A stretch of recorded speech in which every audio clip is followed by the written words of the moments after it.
Hey, what's going on, guys? Wanted to be able to give you all the tips and tricks you needed to be able to clap the Everdark Sovereign Augur. FromSoft actually did a pretty good job designing this one. It has its own mechanics built in, and if you don't know what's going on, then you can actually get really rolled over by this guy. Does a lot of damage, but also takes a lot of damage from the built-in mechanics. Alright, so before we dive into the specifics, just kind of want to ask you guys to like, subscribe, and hit that little bell notification. My goal is try to grow this channel so I can provide you guys with Elden Ring Nightreign tips on a daily. Alright, let's get into it. So Augur actually consists of 3 different phases. The first phase is pretty standard. It's actually going to be the same mini version of Augur that you fight in the day raid, the day boss raid. Minimal health, he's really easy to kill. Only tips I can really give you for this one is try not to get hit, as you will need the life and your flask for the second and third phases. Now, actually, after completing the first phase, bringing down that whole life bar to 0, Augur will actually drop a gold pickup. When you go to that pickup, you'll see a +3 golden version of your starting weapon. Now, regardless of the weapons that you have or picked up during a run, you're going to want to pick up this weapon, as it's going to be the only way that you're actually going to damage Augur in its second and third phases. Be sure to drop your weapon that has your least useful buff or passive, as you won't be using any other weapons to do any damage in the fight in any real way. Alright, now once you have your weapon, phase 2 will now start, and now you will actually get into the true form of Everdark Sovereign Augur. Now when the phase starts, you want to make sure we swap to that newly picked up legendary weapon. Make sure you two-handing it, or at least have access to the secondary ability, which is really what you're going to be using to do damage. So the ability on this weapon is actually going to be a blue sword slash magic projectile that can be fully charged for a large vertical slash. How this weapon works is, while holding the ability button, he'll begin to start charging the sword. He'll at least hold it up above his shoulders like he's about to slash.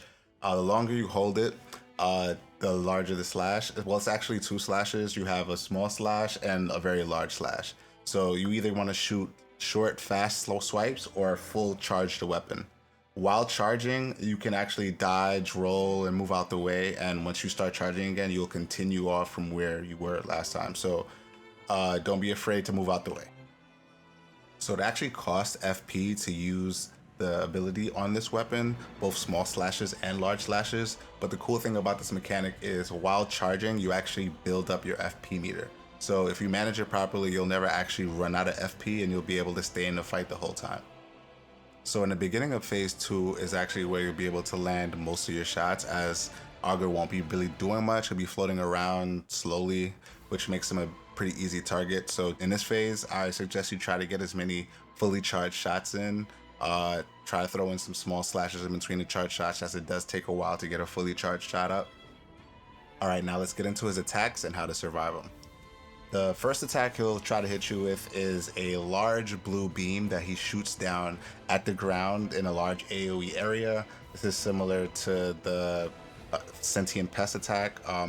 After the beam hits the ground, it'll start to glow, and you'll have to essentially either roll or just not be in the AoE area to begin with, which is what I recommend, as the dodge timing is a little tight. So the next attack he's going to try to hit you with is going to be a stream of blue magic bubbles. This attack is really annoying. He send them out in a spread pattern, so they kind of surround you. It's a good amount of them, and they do good damage if they explode next to you. So always just keep moving when you see this attack coming. Keep an eye out for bubbles that land behind you or slightly off screen, because they're kind of set out in a way so that you run into them, and they do pretty good damage.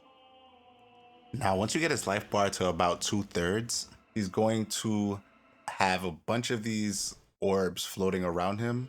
These orbs now will shoot streams of lasers directly at you.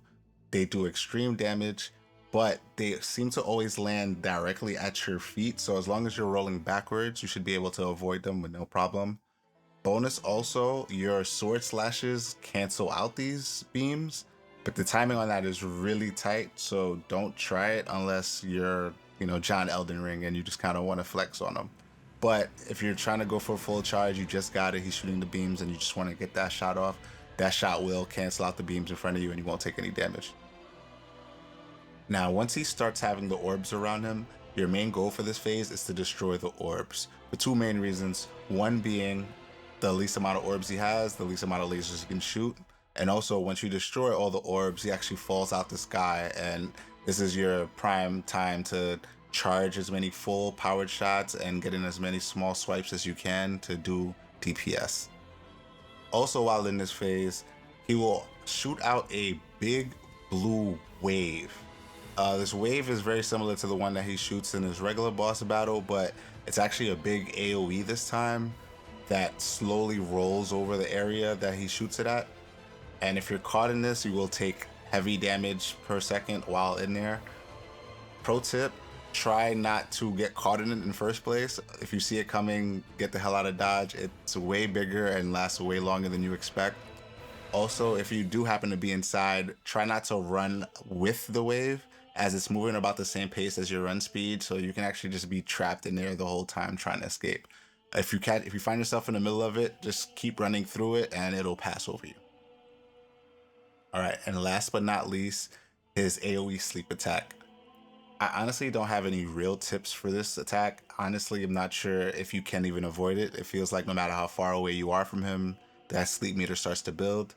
The only thing I can tell you is make sure you top up on your flask, which is why we didn't want to get hit in the first phase, because you need to be at full health if you want to make sure that you survive it. He also has this pretty standard attack when he just, flies through you. No real tips there, just try to dodge it when it comes. The window's a little tighter and it does a lot more damage than his base form, but pretty standard Dark Souls stuff. You should be able to survive that one. So there you have it, all the tips you need to take down a Night Lord. Took me about 3 tries just because I was learning the mechanics. I actually didn't know that your FP regen. I kind of used all my beams and then kept trying to shoot my bows at him to no avail on my first try, but hopefully with this video, you won't go down the same path I did. And just like the other Everdarks, there's actually a boss relic that you get from the signboard. It's actually a pretty good one. It's called Dark Night of the Fathom. It provides increased maximum HP, continuous HP recovery, and slowly restore HP for self and nearby allies when HP is low. I think it'll work pretty well with the low HP characters like Recluse and Revenant, just to provide a little bit more survivability. So if you made it this far in this video, I just want to say thank you. I really appreciate you. If there's anything that you felt like I've missed, please leave it down in the comment. Best tip gets pinned. Also, I'd like to know how many tries did it take you? Like I said earlier, for me, it took 3 tries just because I was trying to figure out actually what was going on. Then I got taken out by the sleep in the second one. Third one, it all came together. I'd love to hear your experience. Till the next video, signing out.